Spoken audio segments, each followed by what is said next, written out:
रूस यूक्रेन युद्ध को विश्व युद्ध में बदलने वाला पहला धमाका हो चुका है। यह धमाका ईरान की राजधानी तेहरान की डिफेंस फैक्ट्री में हुआ है। डिफेंस फैक्ट्री को नुकसान पहुंचाने के पीछे यूक्रेन की साजिश हो सकती है। ईरान ने घोषणा कर दी है कि यूक्रेन के विरुद्ध सीधा युद्ध छेड़ने की तैयारी है। पुतिन का त्रिशक्ति गठबंधन यूरोप विजय के लिए तैयार हो चुका है। अब युद्ध में ऐसी न्यूक्लियर मिसाइलें उतरने वाली हैं जो यूरोप विनाश का कारण बन सकती हैं। देखिए क्या है पुतिन का त्रिशक्ति आघात और सातों महाद्वीप में युद्ध का खतरा क्यों मंडरा रहा है। सातों महाद्वीपों में बारूदी तूफान।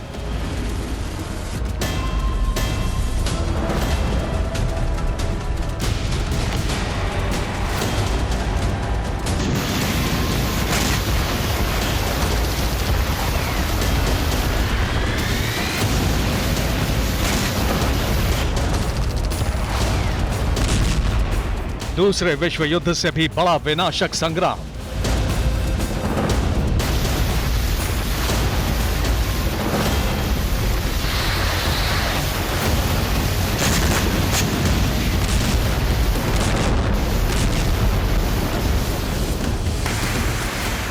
आशंकाएं पहले से ही थी कि रूस और यूक्रेन का युद्ध विस्तार निश्चित है।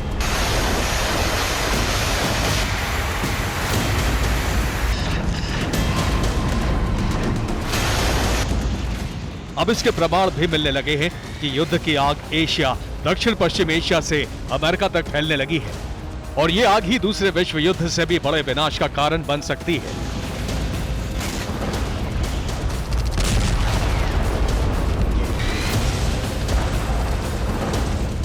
दूसरा विश्व युद्ध एशिया और यूरोप में लड़ा गया, लेकिन तीसरा विश्व युद्ध धरती के सातों महाद्वीप में छिड़ने वाला है।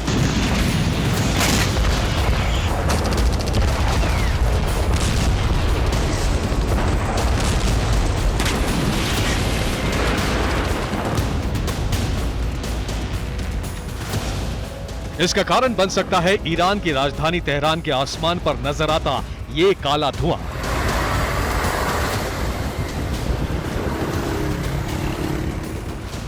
यूक्रेन का दावा है कि तेहरान में रक्षा मंत्रालय द्वारा चलाई जाने वाली एक फैक्ट्री में आग लगी है और यहां शाहिद आत्मघाती ड्रोन के हिस्से तैयार किए जाते हैं।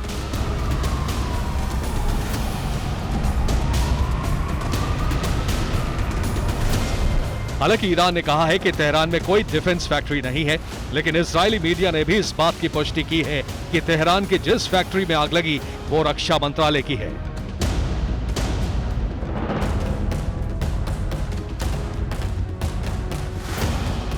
ईरानी फैक्ट्री में लगी आग की वजह की जानकारी नहीं बताई गई, लेकिन TV9 भारतवर्ष ने सुपर प्राइम टाइम में 28 सितंबर को ही ये बताया था कि यूक्रेन के निशाने पर ईरान की ड्रोन फैक्ट्री है। यूक्रेनी राष्ट्रपति ज़ेलेंस्की ने G7 देशों को एक चिट्ठी लिखी है। ज़ेलेंस्की ने G7 देशों से उन फैक्ट्रियों पर हमले की अनुमति मांगी है जहां ईरानी शाहिद ड्रोन बनाए जाते हैं। मतलब ज़ेलेंस्की की मंशा ईरान, सीरिया और रूस में मौजूद शाहिद ड्रोन बनाने वाली फैक्ट्रियों को तबाह करने की है।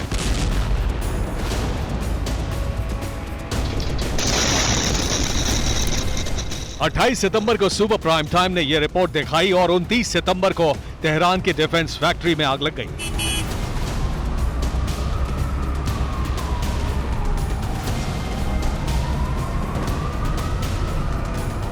युद्ध की बारूदी आग अब तक यूक्रेन और रूस की जमीन तक सीमित थी, लेकिन बीते 10 दिन में इस आग का विस्तार हो चुका है।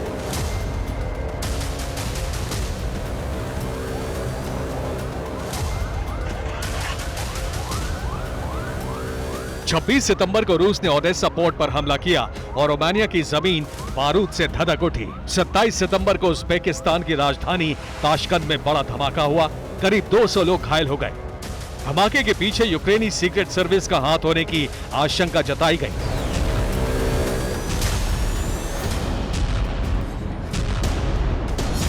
उनतीस सितंबर को ईरान की डिफेंस फैक्ट्री में आग लगी और इसके पीछे भी यूक्रेनी साजिश की आशंका है।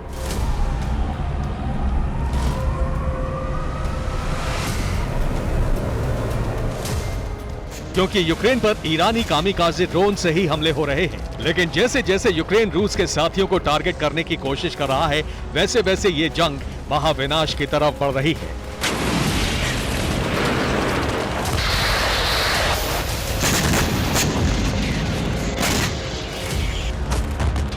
ईरान की डिफेंस फैक्ट्री पर हमले के जवाब में ईरान यूक्रेन के खिलाफ सीधी जंग छेड़ने को तैयार है। अब यूरोप विजय प्लान के तहत ईरान की बैलिस्टिक मिसाइल भी जंग में आने वाली है।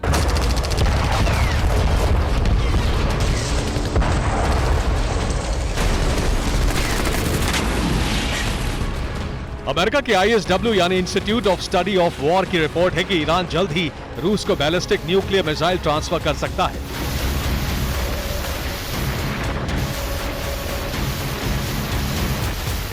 उन्नीस सितंबर को ही रूस के रक्षा मंत्री तेहरान दौरे पर गए थे। यहां मॉस्को और तेहरान के बीच सैन्य सहयोग बढ़ाने पर चर्चा हुई।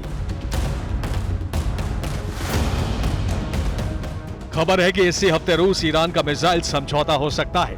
नॉर्थ कोरिया के साथ भी रूस का सैन्य समझौता हो रहा है। ईरान रूस को पहले से ही कामिकाज़े ड्रोन की सप्लाई कर रहा है। नॉर्थ कोरिया से भी रूस को हथियार सप्लाई हो रहे हैं। समझौते के बाद ईरान मिसाइल सप्लाई शुरू कर देगा।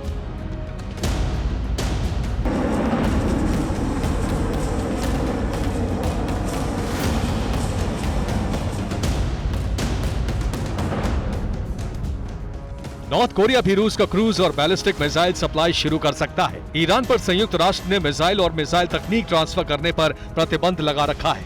18 अक्टूबर को ये प्रतिबंधों की समय सीमा खत्म हो जाएगी और उसके बाद यूक्रेन पर कौन सी मिसाइलें बरस सकती हैं, ये जानिए।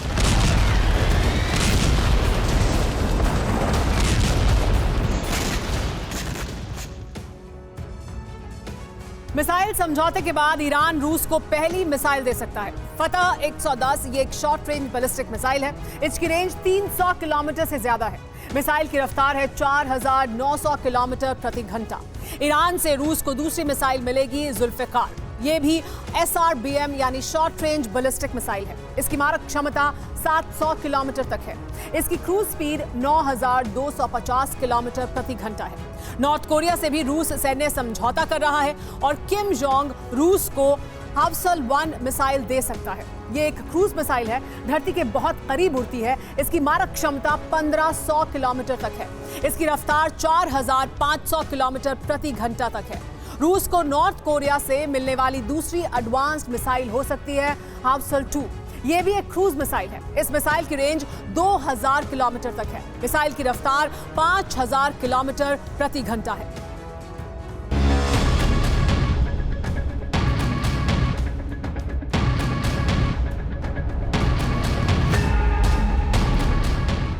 वासल मिसाइलों का शक्ति प्रदर्शन किम जोंग 24 फरवरी 2023 को कर चुका है।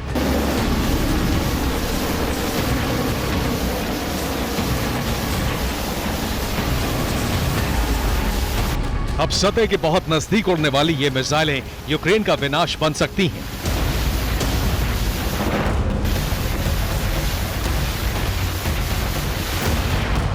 रूस युद्ध में लंबे समय से मिसाइल हमले कर रहा है और प्रोडक्शन से ज्यादा इनका इस्तेमाल हो रहा है।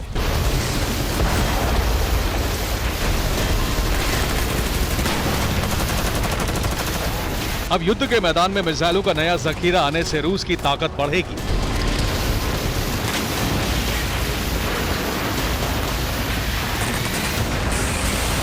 रूस को मिलने वाली ये मिसाइलें यूक्रेन के स्टॉर्म शैडो और स्कैल्प मिसाइलों का जवाब होंगे।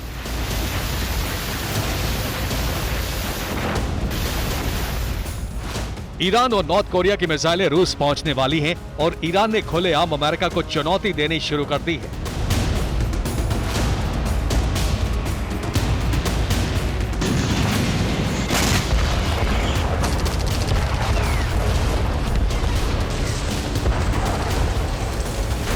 ये है अमेरिका का AH-1Z वाइपर अटैक हेलीकॉप्टर।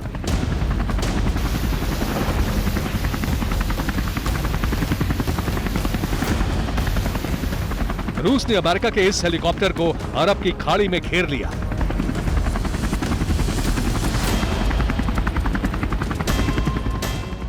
सत्ताईस सितंबर को अमेरिका का वाइपर हेलीकॉप्टर अरब की खाड़ी में गश्त लगा रहा था।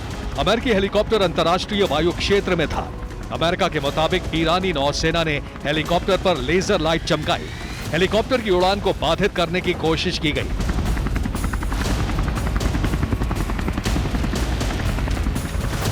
हेलीकॉप्टर और पायलट को कोई नुकसान नहीं पहुंचा। यूक्रेन जंग में रूस अमेरिका को सीधी चुनौती दे रहा है और एशिया में ईरान और नॉर्थ कोरिया अमेरिका से टकराने को तैयार है।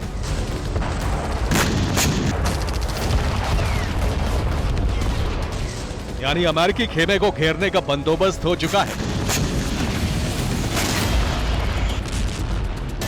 युद्ध की जो आग अभी यूरोप के एक हिस्से में भड़क रही है, अमेरिका पर सीधा हमला होते ही सातों महाद्वीपों में मिसाइलों की गर्जना शुरू हो जाएगी।